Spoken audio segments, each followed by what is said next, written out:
spins a web any size, catches thieves just like flies. Look out, here comes the Spider-Man. Is he strong? Listen, bud, he's got radioactive blood. Can he swing from a thread? Take a look overhead. Hey there goes the Spider-Man. In the chill of night, at the scene of a crime, like a streak of light, he arrives just in time. Spider-Man, Spider-Man, friendly neighborhood Spider-Man. Wealth and fame, he's ignored. Action is his reward to him.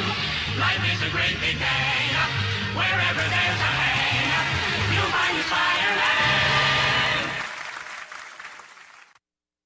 What up, Dreadlock Spidey podcast? And I'm the host, Dreadlock Spidey. Yo, so, all right. Thanks everybody for tuning in. Thank you. Right now, we're going to do something I'm going to call going with the flow. Going with the flow. We got Jay, what's up with you? You got any shout outs you want to give out? You got any shout outs you want to give out? Shout out to everybody who's, no, not really. Not a real one. Terence Crawford. Oh, we just forgot about that one right there, Terence Crawford. What's going on here? Trying to get a man some. Shout out Terence Crawford. Shout out Terence Crawford. Right now the mouse is acting a little retarded. Where does it go? Hold on. Oh, I'm sorry, y'all. Here we go. It was upside down. Here we go. Shout out to Terence Crawford.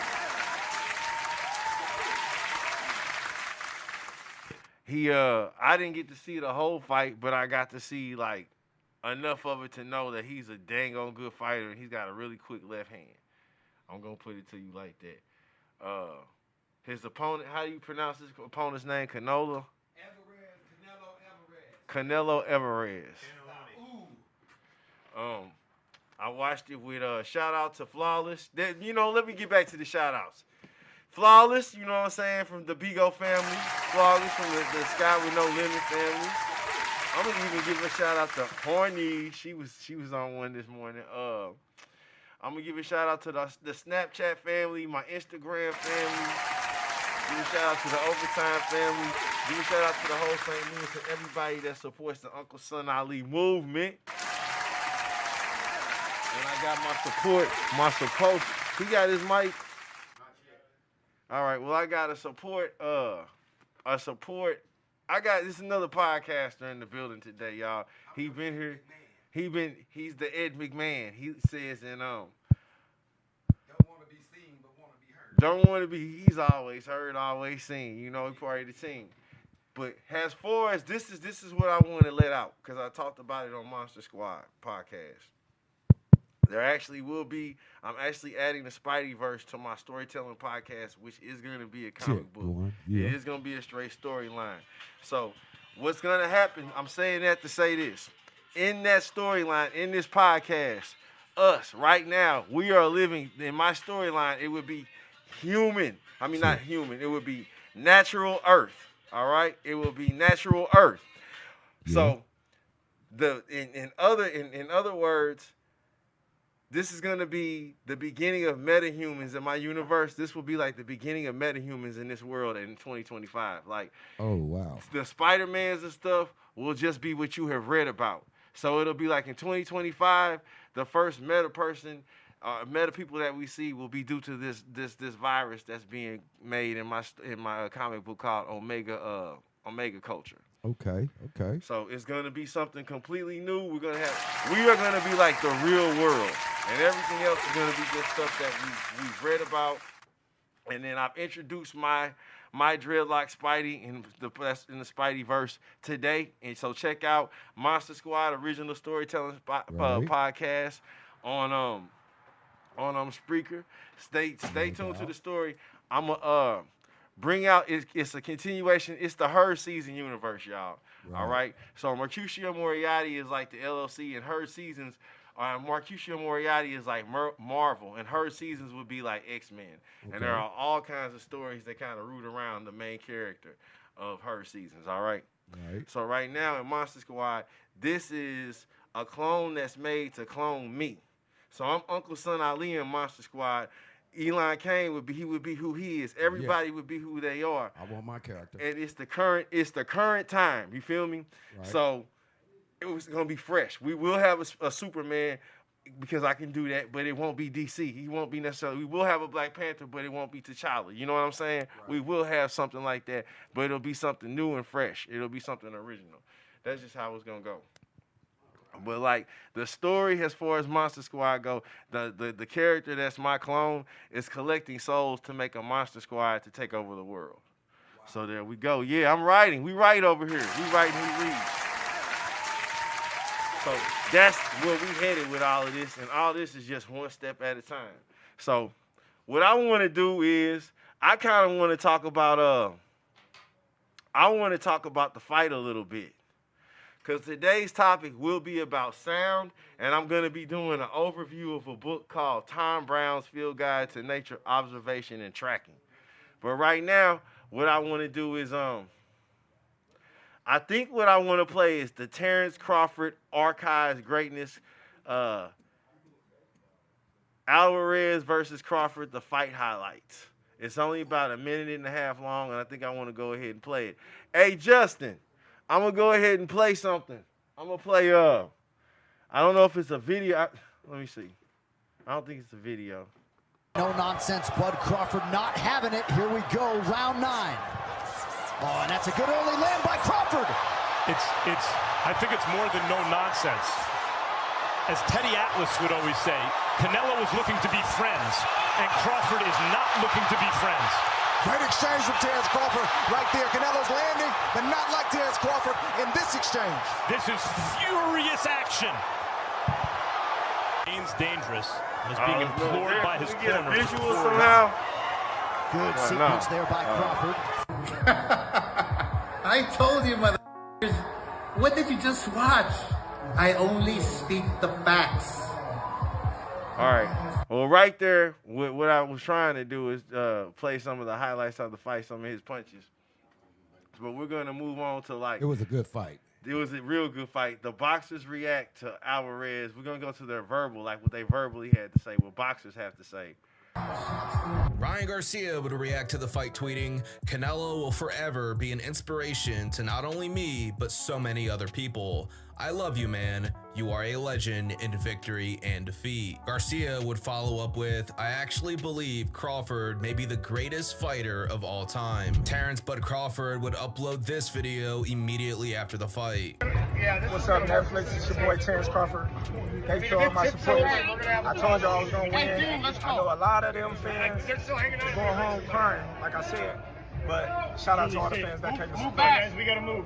Crawford would also tweet, "For all the nobodies, check." Shakur Stevenson reacts with, "The fucking greatest, miss me with anything. Hashtag easy work." Devin Haney says, "Bud, fucking legend." Floyd Mayweather revealed he bet $50,000 on Bud Crawford and won $74,000 in profit. Jamel Herring says, "That boy from Omaha, cold." Danny Garcia says, "Amazing performance by Crawford." Lamont Roach Jr. would tweet, "That officially the king of the hill for sure." Alicia Bumgarner simply tweets, "Congrats at Terence Crawford." Regis Prograis says, "Crawford a different type of athlete. He gotta be studied one day, LOL." Sean Porter says, "Canelo is off and he knows it." Steven Espinoza tweets, "Don't say there are weight classes for a reason. There are, but weight doesn't win fights. Skills win fights." Boxing commentator Brian Campbell says, "Blood bloomed late from the standpoint of global recognition and receiving his flowers. But I'm not sure I've seen a boxer this profoundly great at his age and so willing to welcome challenges this dangerous and impressive." Ryan Garcia would also tweet, "Crawford has proved it. He's arguably one of the best to ever lace on gloves." Garcia also said, "Now speaking from a technical aspect, what I noticed was that the catch and counter was key for Crawford. Canelo would load up on his single power shots and then Crawford would just catch it and shoot, and then use the ring when it was time and stood his ground when it was time. Very smooth, man. Very nice. Please leave a comment in the comment section down below if you would like to see a rematch. And YouTube thinks you'll enjoy this video next. Rematch. Yeah, no rematch. I don't think there need right. There's nothing debatable. Rematches are when there's something debatable, or like the other person really thinks that they have a shot. I think he definitely got dominated. We came to. It took us too long to get here to have a rematch. It wasn't no rematch clause about this fight. It was just one of those fights that, you know what I'm saying? It had to happen. You know, the Mexicans been running the boxing for the last decade, man. You know what I'm saying? Canelo's been in top I like how you express yourself. His top form, man. So it's like it's just last Tuesday we was talking about let's getting. Hey, man. But I'm listening to you, big homie. Yeah, I'm sharp, looking sharp. Yo, doubt, baby, shit. That's what it's about, man. Trying to elevate our race as a race of people, man. We all kings and queens out here, man. People need to wake up. All right, so I had already explained to them what I'm trying to do with the Spideyverse, and you expressed interest in I heard you in the back. Yeah. I want a part. I want a character. Yeah, I do want to be a character, and I just need to know more clarification on what you get, the more understanding of what you really trying to do. Heard. We will. That was a quick, and that, you know, man, I'm from the Show Me State, so you'll see it. I don't just talk about it. I be about it. That's just how it is. Without talk. So, what we didn't get into last Tuesday that I wanted to get into today was the importance of reading. Right. All right. I had this book in my hand all last Tuesday, and it's called Tom Brown's Field Guide to Nature, Observation, and Tracking. Growing up, I was in a YMC camp in Oklahoma, and we would go out to the country. I would say we would go out, we would leave the city. And I'm going to say this, I am naturally a city boy. I like the city. But I also know that there's this thing called nature. That's why I call it in the storyline it's going to be natural earth, because this will be the natural earth. With all this being online, being on Instagram, being on YouTube, I found myself getting caught in the web myself. I found myself scrolling down for no reason. 5 minutes would turn into 10 minutes. 10 minutes turned into 30 minutes. And before I know it, I done subscribed into something. But I'm grown, you know what I'm saying? But that can be expensive. And one thing I think, besides the fact that we don't really sit down and eat at the table like a family, is that we don't really observe. We don't read. We not reading. It was already a challenge for people in society to read. But really and truly, there's like, I'm sorry, y'all, YNs, not all of y'all, but there are certain YNs that, come on, man. Oh, man. Come on, bro. Don't have no foundation. That's the thing. I told this little bro, I had to tell him, and I even invited him in the door open if you want to come and talk about rap, if you want to, because that's a way to bridge the gap. Yeah, music. And what his argument was is that the principles of rap didn't matter because nobody was really going to talk about that. And I said, man, that's why you can't really argue with me about it, because you're arguing from a fan perspective. Your perspective is going to be very, very biased. You're not really talking about a principle that everybody uses as common ground. That's how we going to communicate about it. But what's going on, I think we got this I'm going to dominate and stuff. Wow. Without actually having experience or studying. We're not saying that you guys aren't intelligent and you ain't quick on your feet, but you got to have that experience. It's there for a reason. Schooling. It's there for a reason. So, but in this book, the second-hand book in the survival series by America's most respected outdoorsman, this is an old book, man. It was like in 1983. Right. All right, but it's tracking, and it has things like, let me give you a quick overview of why this book was so relaxing and impressive. True. All right. So, do you actually know if the lights got cut off, would you know how to find food? Would you know how to warm your food up? Would you know how to store your food? If you actually had to survive and protect your family with a hunting knife, would that really matter? Y'all talking about sticks. Well, if it really went down to it, you can have a stick, but what good is a stick with no bullets? I feel you. You can't make the bullets. How you gonna cook your food without fire? You too used to microwaves and kerosene. If we gave you two stones to do it, you'd hurt your hands because you spend so much time getting the pedicures and the manicures, you know. But you know, I ain't trying to. Hey, ain't nothing wrong with being clean. But we talking about survival, and that's when it's time to man up. It's when it's time to. I'm getting ahead of myself. All right, so this book, it has 2 parts. One, of course, there's an introduction, but part 1 is nature observation, where he talks about pathways to nature, such as fine-tuning the senses, which, oh man, that was definitely amazing. Yeah. And part 2 is animal tracking. Oh, yeah. And it has something to do with paying attention. Right. And in this, where was it? There was a taken into the entirety organization of this book. I just think everybody should be paying attention right now, because if they hit us with an EMP, we going back to the Stone Age. So that means y'all got to pay attention, man. And some things that y'all need to find out and learn in life, it's in a book. Learn how to read a book. And all you YNs that didn't graduate from high school or dropped out of grade school, man, y'all go get y'all GED, man. And y'all won't be called YNs no more. Let me see here. I want to read the introduction, and then I'm going to go through some other stuff. Here he goes. This is really important because there's a culture of people in here that he's going to bring up. And I think we really, just listen to me. Just please give me some time. Mm-hmm. Introduction. Exciting and fulfilling as our lives may be, most of us are cut off from our natural surroundings. We live in heated houses, drive automobiles on asphalt highways. Now, y'all know in 2025, y'all know, we got scooters, accessibility and speed. Work in air-conditioned buildings. You should be very thankful that you have an air conditioner when it's so damn hot out. Because there are places they ain't got no AC like that. Of course. That's why they walk around with really thin clothes on, and because it's really hot where they at anyway. And eat processed foods. That's 1983. All right. In the course of a normal day, we encounter a barrage of unnatural sights and sounds, traffic lights, sirens, jackhammers, stereos, billboards, telephones, X-videos, Pornhub, passing jets, television screens. To minimize the confusion, we often close ourselves off to the best stimuli, marijuana, Hennessy, and tolerate getting lit.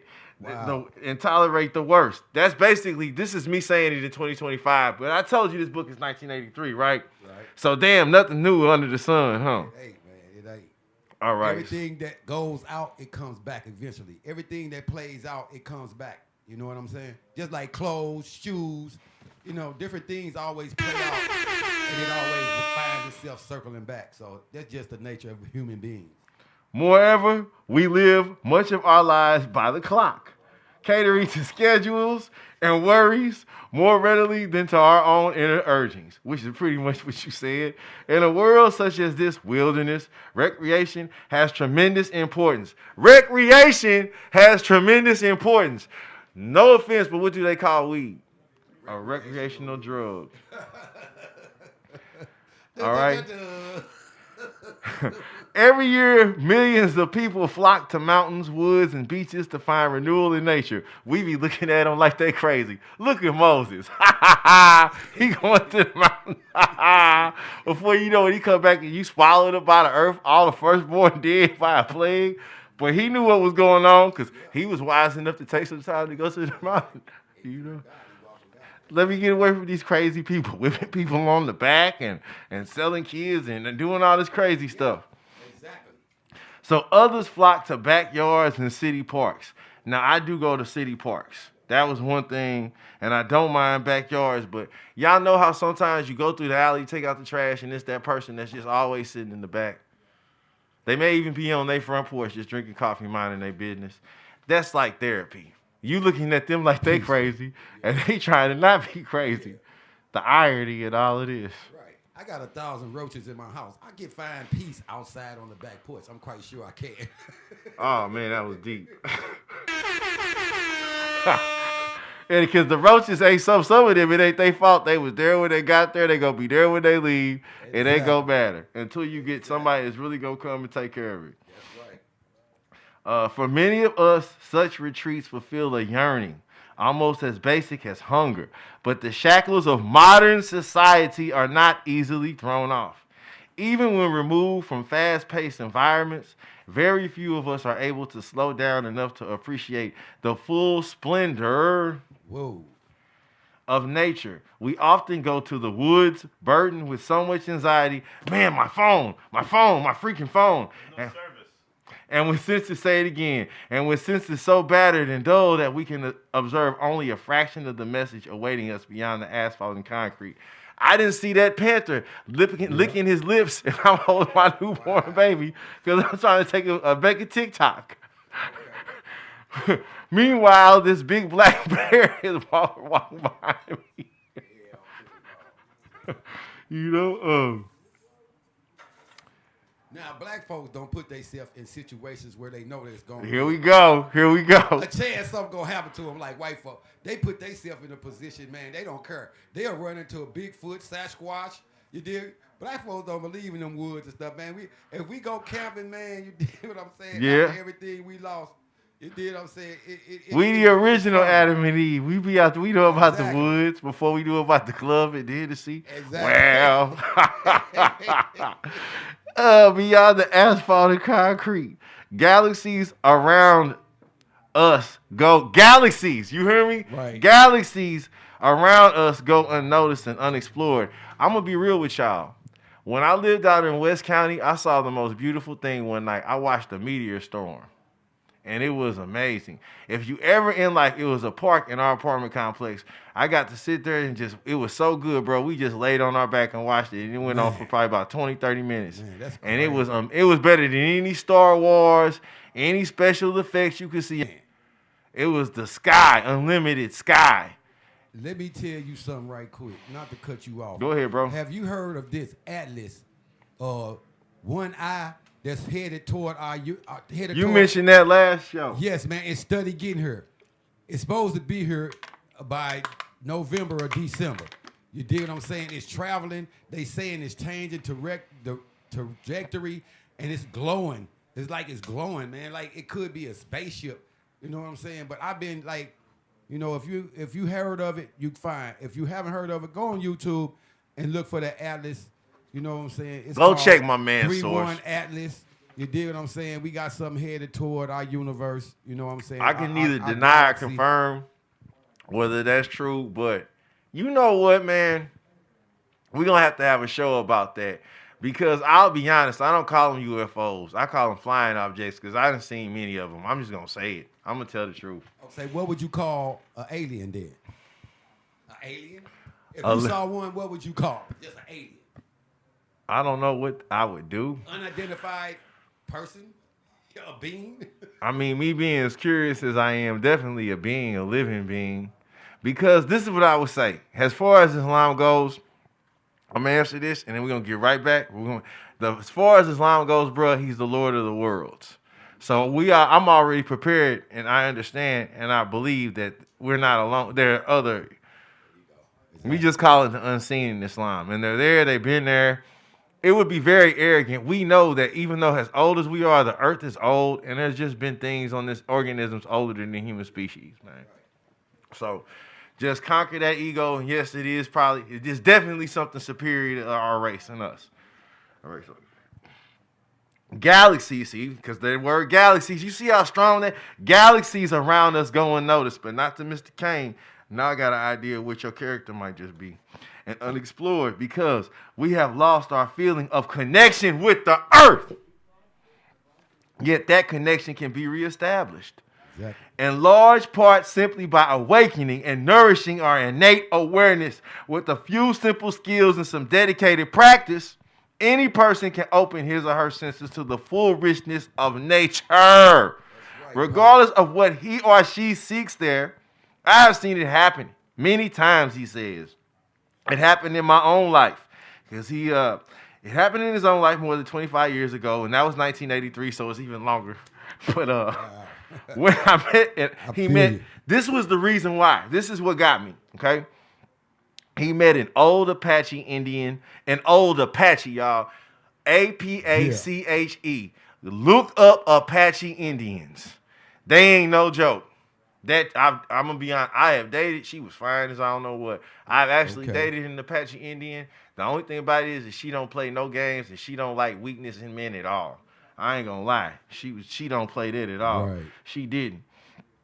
But the Apache's name was Stalking Wolf. Stalking Wolf was 83. Wow. When his grandson Rick introduced him to me, and I have not met anyone since who was so amazingly attuned to the natural world. He often told us stories with his hands, painting pictures of imminent weather changes and fluctuations in the lives of forest residents. He sometimes traced animals' tracks to their source without taking a step.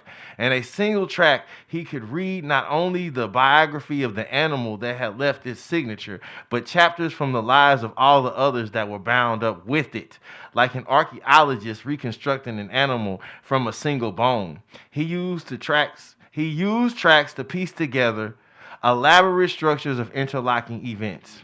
Taken in their entirety, those structures amounted to the entirety fabric of the woods. So do y'all know, okay, you got to understand how superior that skill is, because some of us can't do nothing without our phones, man. Exactly. They lost, man, lost and confused.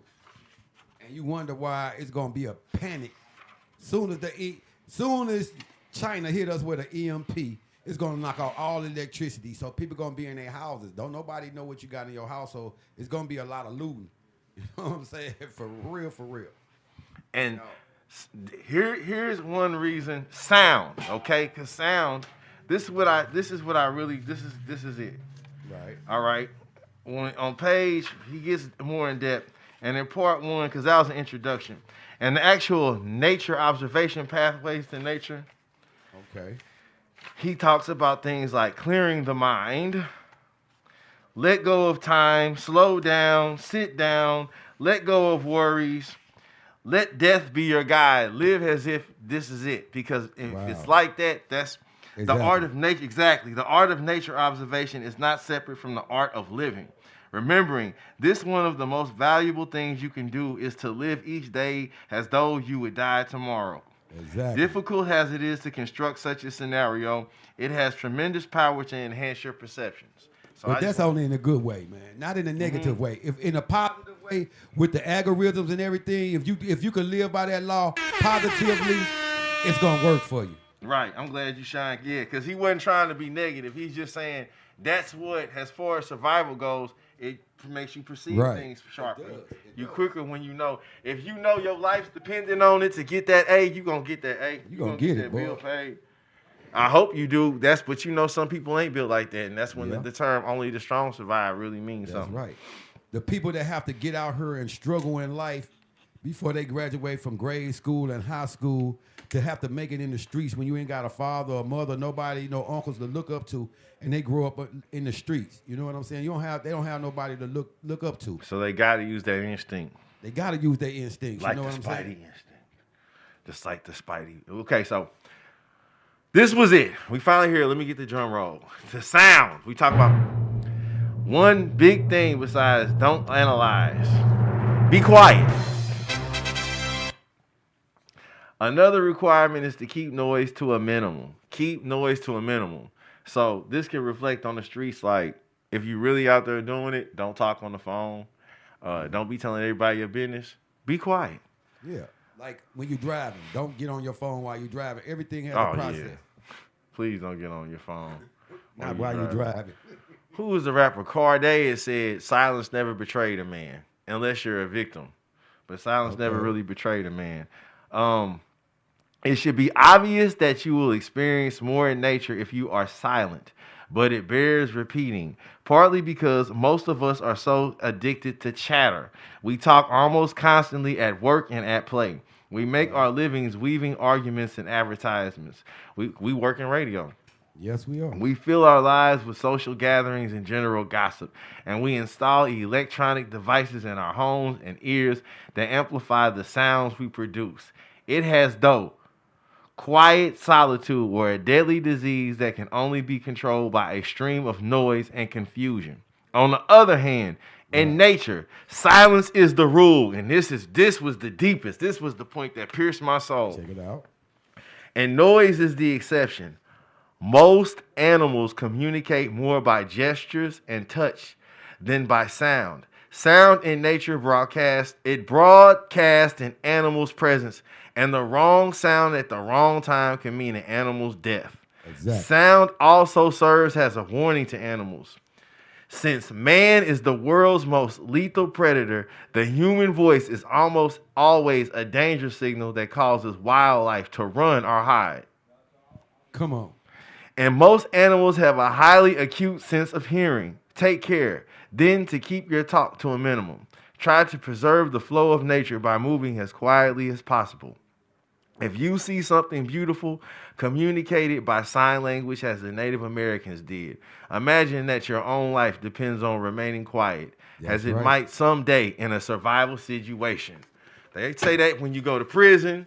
They say that when you're on the street. Yes. They say that when you're in nature. Yes. Keep your talk to a minimum. In the animal world, when you have to go out and you're a predator and other animals prey on you, in order for you to get out to eat every night, you have to travel in silence to get your food, because something bigger could come along and eat you by just running off at the mouth. Yep. Think about it. Yep. Now, with that being said, I kind of, you know what? Just because I want to leave on that note, and we will talk about sound. Hold on. Let me go ahead and just play the. I'm gonna play sound 101 definition.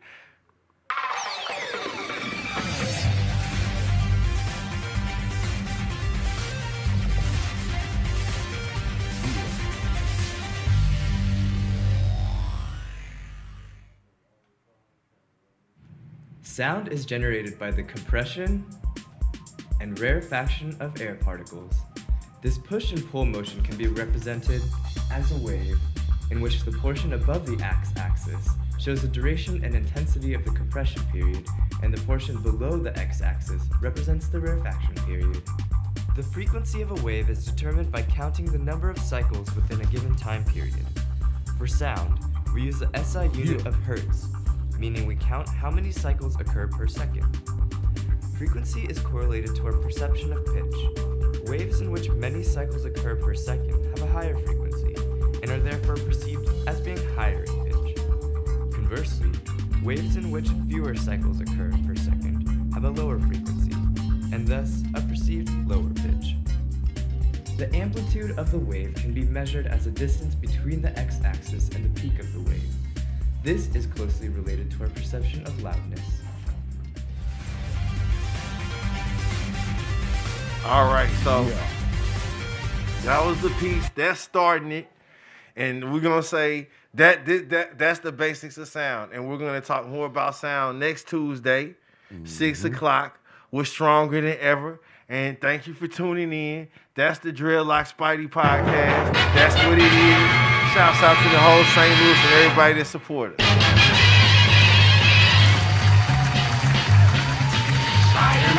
Spider-Man does whatever a spider can.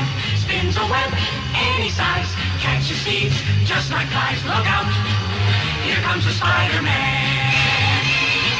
Is he strong? Listen, bud, he's got radioactive blood. Can he swing from a thread?